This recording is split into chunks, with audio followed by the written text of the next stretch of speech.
Second and higher derivatives. Objectives. By the end of this lesson, you should be able to recognize the notation for higher derivatives, find higher derivatives given f of x.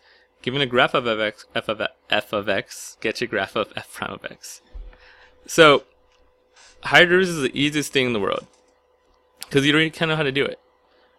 Higher derivatives are just obtained by just taking derivative again. That's all it is, right? So like, let's say y equals x to the fifth.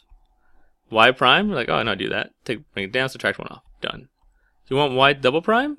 Second derivative? Hey, do it again. Run that back. 20x to the third. You want y triple prime? Do it again. 60x squared. And so on. You just keep on taking derivative. That's how higher derivatives work, right? So the second derivative is if the ff and f prime are differentiable, then second derivative is derivative of the first derivative. That's all it is. Just keep on taking derivative.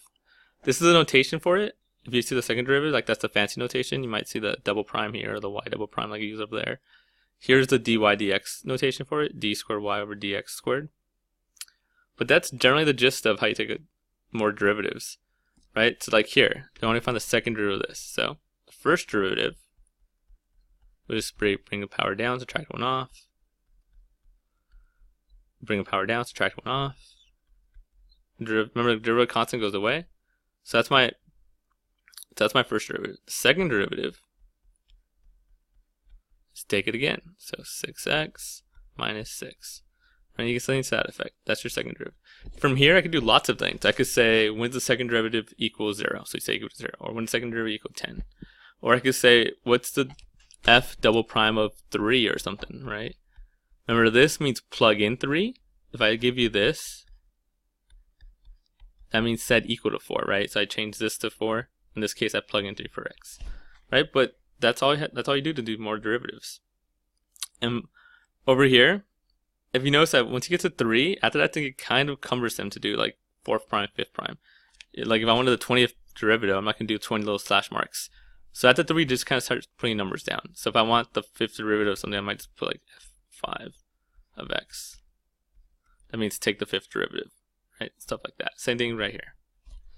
So this will let you know it's this notation, right? So once it's getting too cumbersome, you just start putting numbers. So let's see some more examples. Let's find the third derivative of this, right? So the first derivative, bring it down, subtract one off. Remember, the derivative of that just goes away, so it's just negative 3, and the derivative constant goes away, so it's just that. That's my first derivative. My second derivative of that's 2, derivative that goes away. My third derivative is just going to be derivative constant 0. By the way, the rest of the derivative is also 0. The 4th, 5th, all of them 0. Right, once you get to 0, it just can't go back. So that's how you take the third derivative of that. So the next one. Find the 4th derivative given f of x equals 1 over x. So first thing we gotta do, now you could do the quotient rule if you want, crazy people, but easiest thing to do is just rewrite this. So that's gonna be f of x equals x to the negative 1. So now let's take some derivatives, right? The first derivative is gonna be, bring it down, subtract 1 off, negative 1x to the negative 2. Second derivative, bring it down, subtract 1 off, positive 2x to the negative 3, right? You brought the 2 down, subtracted 1 off. And then the third derivative, I still gotta get to the fourth one. Bring it down, subtract 1 off, negative 6 to negative 4. And that makes the fourth derivative just one more time. Bring it down, 24, subtract 1 off, negative 5. Right, so that's the idea. Just keep on taking the derivative. Go as far as you want to go. So another trig practice problem. Right, so f of x equals 2/3 sine of 3x. Show that f to the third derivative of 2 pi over 9 equals 9. So all he wants to do is get there and then plug in it. We should get 9. Right, so the first derivative. Right, remember, this is not a product rule because that's a constant, so you just write down the constant. This is a chain rule though. Derivative sign is cosine. Leave the inside alone, times by derivative of the inside. Now for our own sake, let's simplify this to make it a little easier. Like these would cancel. And I get 2 cosine 3x. Remember, that's still just the first derivative. The second derivative, to do it again, that's just a 2, so we just write down the 2. Take the derivative of cosine, so it's a negative sign. Let me put parentheses so I don't mess myself up. Leave the inside alone. times right derivative of the inside. Right, so let me simplify it again, because again, we're going to take a derivative, so it helps us. That's a negative, so I put parentheses, so I don't think it's 2 minus sign. It's a negative sign times 3 times 2, so negative 6 sine of 3x. And we gotta take one more derivative. Take the third derivative of x. So again, the negative 6 does nothing. The derivative of sine is positive cosine. I almost messed that up. Leave the 3x alone. Times right derivative of the inside. Again, for our own sake, let's simplify this. I get negative 18x. So, oh, man, I was really off on that. Negative 18 cosine 3x. Right? Normally I'd be done, like, all happy, but I gotta plug in 2 pi over 9. So let's do that next, right? Some good old trig.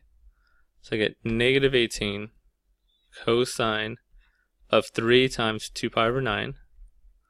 Luckily, these reduce, because otherwise I want to know what 2 pi over 9 is. So I get negative 18 cosine of 2 pi over 3. We did this one earlier. You should know 2 pi over 3 is on this side. Again, I don't care which way you do it. So 2 pi over 3 is over here somewhere. This is 60. Negative 1. Opposite 60 is right at 3. Hypotenuse is always 2. Then cosine, so toa. Again, I don't care how you do this. Box, memorization, whatever you want to do. So this is negative 18 times negative 1/2, also known as 9, which is what they had. So that's how you take more derivatives, right? This constant, if I take more derivatives. Now let's move on to the next, that's easy, let's move on to the next thing. Something we talked about before, but now we're going to expand on it. How to graph the derivative function. So if I give you a graph, how do we get the derivative? Now there's 2 ways to do this. Well, 2 ways. There's 2 types of problems you have to worry about. First is the one we should kind of know already. What if they're all lines? Well, if they're all lines, if they're all linear, then we could actually find the derivative, right? I could find the slope of this line. That's what derivative means. The slope of a tan line. So I can just find it. From here to here, from there to there, my slope is rise over run, negative 2, I could count, over 2, so negative 1. My slope here is going to be negative 1. So on my graph here, I should be negative 1 between there and there, between negative 5 and negative 3. 1, 2, 3, 4, 5. So between here and here. So I should be at negative 1. Right, because my graph right there is, the slope of my tan line right there is negative 1. So between my negative 5 and my negative 3, I should be at negative 1. And the next one, from here to here, I went over 3, I went up 3, so positive 1. So from negative 3 to 0, I should be at positive 1. Now you might ask, why do I have open circles instead of closed? Because remember, you can't take the derivative at pointy spots, right? You'll learn more about this later on, but those are indifferentiable, so we can't take derivative there, so we just do open circles. So now we're going to do the next one there. Now this one, again, it's a straight line, so I can find a derivative. So let's go down 1, 2, 3, 4, 5, 6 over 1, 2, 3. So negative 6 over 3, I get negative 6 over 3, rise over run, is negative 2. So between 0, 1, 2, 3, I should be at negative 2. So from here to 3, I should be at negative 2. So from here to here.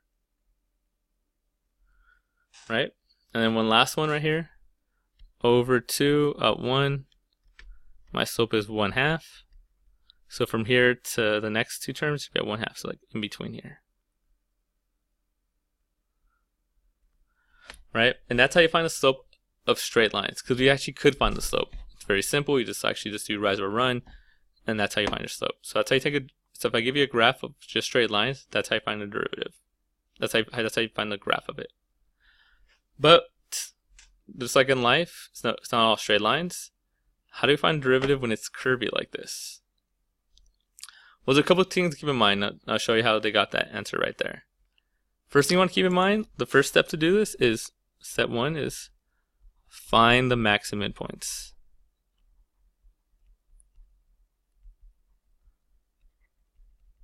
Because those are your zeros for f prime. So right here, right, my max point right there, remember that's a horizontal tangent line. So that means my derivative is going to be 0. So that's how they got the point right here. Because they know, okay, that's a max point or a midpoint. So I have a horizontal tangent line. Same thing down here. It's a horizontal tangent line, my derivative is going to be 0. So that's always the first step. First step is find the max midpoints. Those are going to be your zeros of your graph. So max midpoints, zeros of f prime of x. And then second is look at the increasing, decreasing slope. Look at slope. Look at increasing, decreasing slash slope of each portion.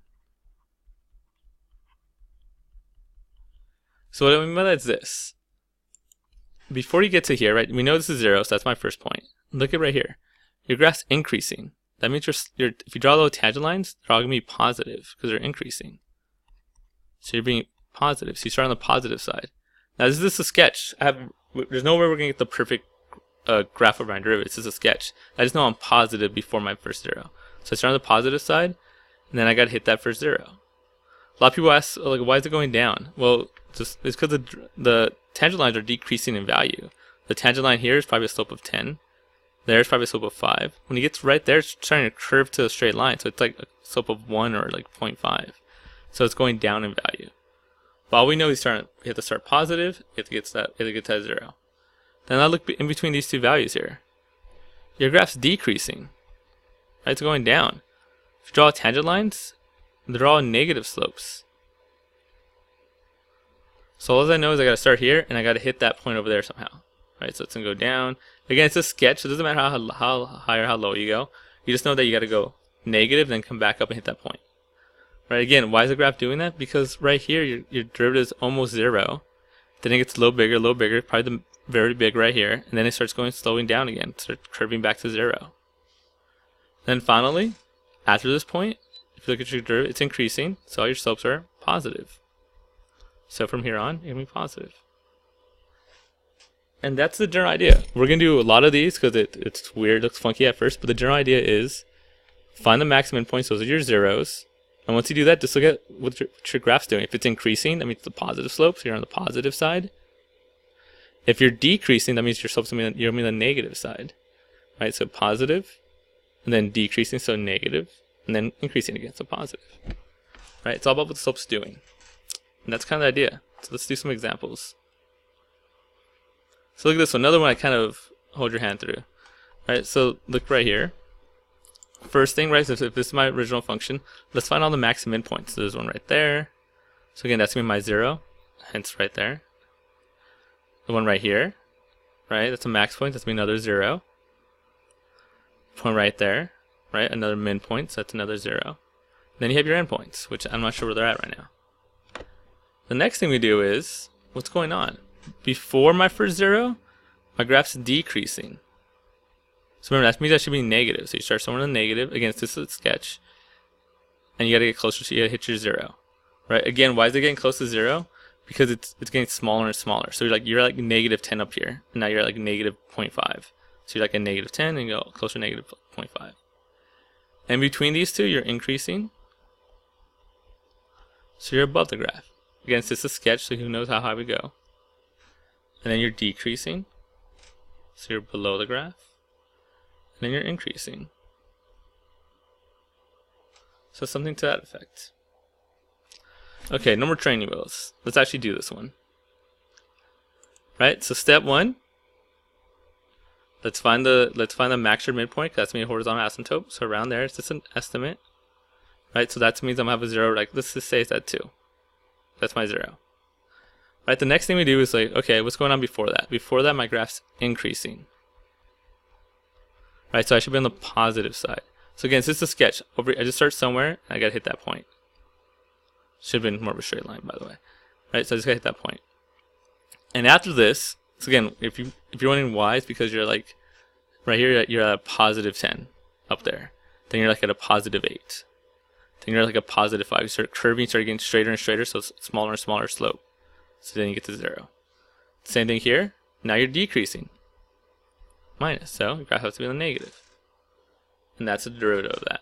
So the derivative of that is essentially this, right? So increasing, so positive, hit the 0, and then decreasing, negative. Let's do another one. Right, remember step 1, find the zeros, find the max and min, so right here. Again, that's not a perfect graph, let's say it's right there. Sketch. Find the other one right here. Around 1, I guess. Right, then let's look what's happening. Before our first 0, my graph's decreasing. So it should be, again, what does that mean? Here's positive, here's negative. That means my slope is negative. So this is my derivative. I should be on the negative side. So again, it's just a sketch, so like something like that. And then my graph's increasing. Not very stout, but it's increasing. Then my graph's decreasing. So something to that effect. Again, it's just a sketch, but that's the idea. Decreasing slope, so negative.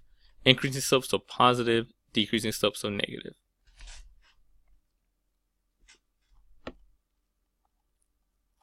Let's do this one. This is a little weird. So I know I said max and mins. I forgot to mention that there's also something we will talk more about later called a horizontal inflection.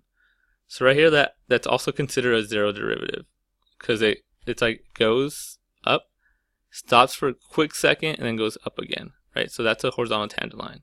So if you see that little thing, if you see that, it's kind of hard to see right now. Genius. If you see that, right? If you see something that looks like that, that's also considered a 0. So that's our 0 right there. Now let's look at what we're doing, right? Increasing slope, right? So increasing. So again, start up here somewhere. And I got hit my 0. And if you're wondering why it's going down, look at your slope. It's a huge slope down here. It's like plus 20. But then it gets less and less. Plus 8, plus 7, plus 6, plus 1, plus 1/2, plus almost 0. Right? So it's going down in value. And right here, hey, it's increasing again. Still going up. So it's like that. And by the way, this also just makes sense mathematically. This graph right here, look at it. That's an x cubed graph.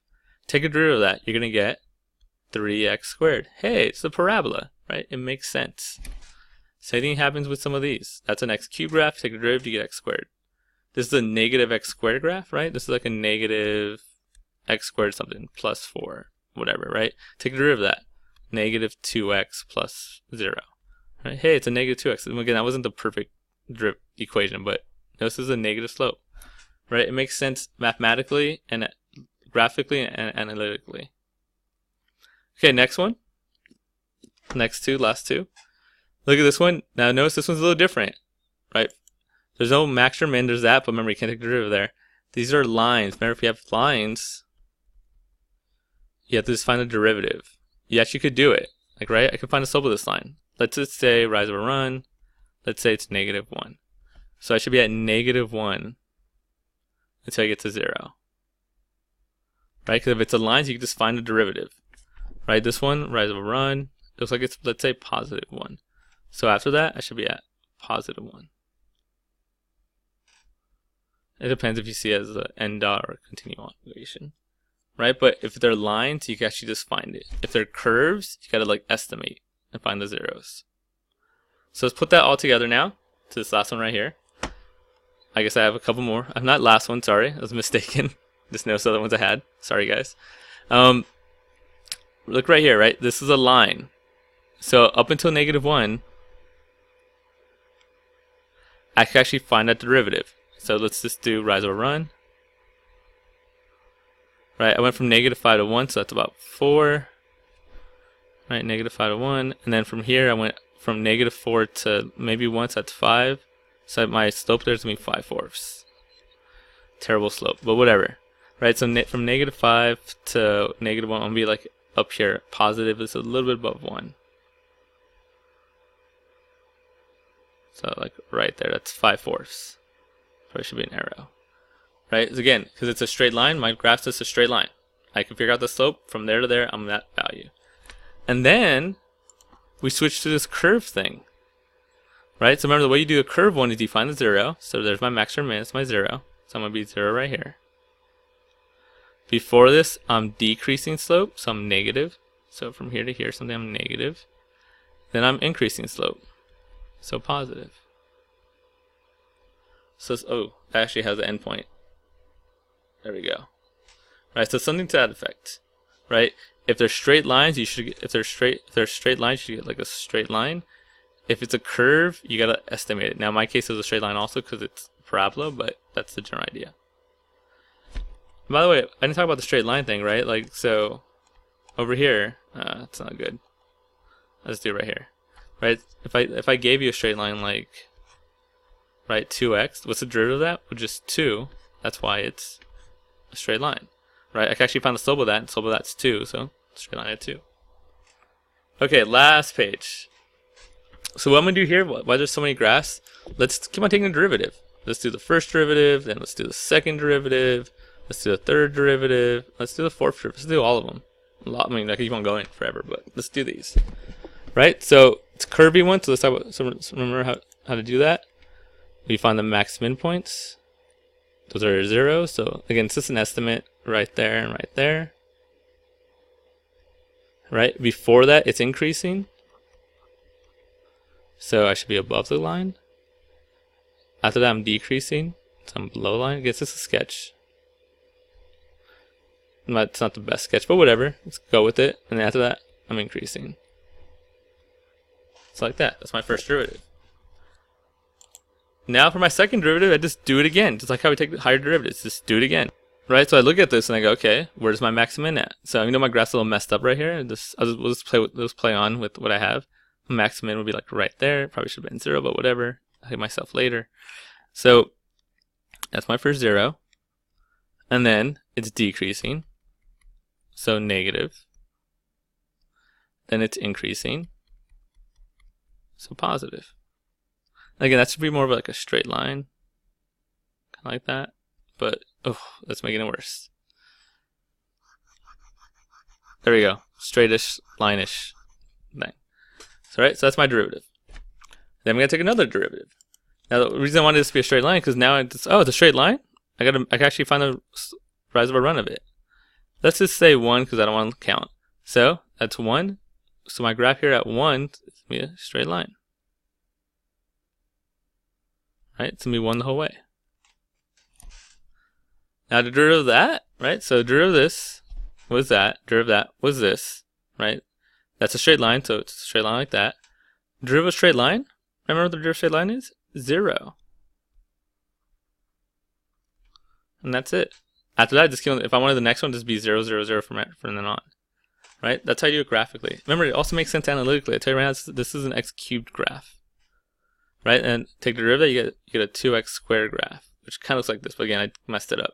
Take derivative of that, you get a 4x graph. Well, my slope is wrong, but same idea, right? Derivative of that, you can get 4. Again, my slope was wrong, but whatever. The derivative of that, you get 0. Right? So it makes sense both ways. But that's the idea. Okay, one last thing. Now that we have all our skills, let's try to match these. Right, so let's start with the first one. So this is A. Let's go 1, 2. Okay, what am I doing? Much easier. I'll just mark this A, B, C down here. I just probably put lines. Whatever, I just want to waste some of your time. So, right here, let's find this one, right? So this is a straight line. So my slope is going to be a straight line. It's gonna be, so it had to either be A or C. If you look at it, the slope of this looks like it's 1 over 1, so just 1. So that's not just 1. This one is. So this is C. So that one's out. So we know that one, the derivative of that is C. So the next one. Right, so this is a parabola. If I was going to do the way I do this, I just kind of derivative each one in my head. Like, okay, here's my 0. Right, it's decreasing. Right, so it's negative. Then it's increasing as positive. Oh, that's this one. So this is A. So A is gone. Right? 2 more left. Right, if I was looking at this one, again, to me it's just easier if you just kind of like do this. Like kind of make, okay, there's a 0 here, 0 there. Oh, they both have zeros around there, so I can't tell yet. This is increasing. So it has to be positive. Well, they're both positive there. Kind of sucks. Then it's decreasing. They're both kind of decreasing there too. Then it's increasing again. Oh well, that's this one. So this is B. Right, so I know this one has to be D, but let's talk about how it gets that. Right, so if I look at this, I have a 0 here. I have a 0 there, and I have a 0 here. I actually have three zeros, so actually I could tell from there I have 3 x-intercepts, so it had to be that one. This only had 1 0, so it had 1 x-intercept. This has 2 zeros, so it has 2 x-intercepts, right? So that's another way to do it. But if I was going to draw it, this is increasing, then decreasing, then increasing, and decreasing, right? So that's the idea. And we're done.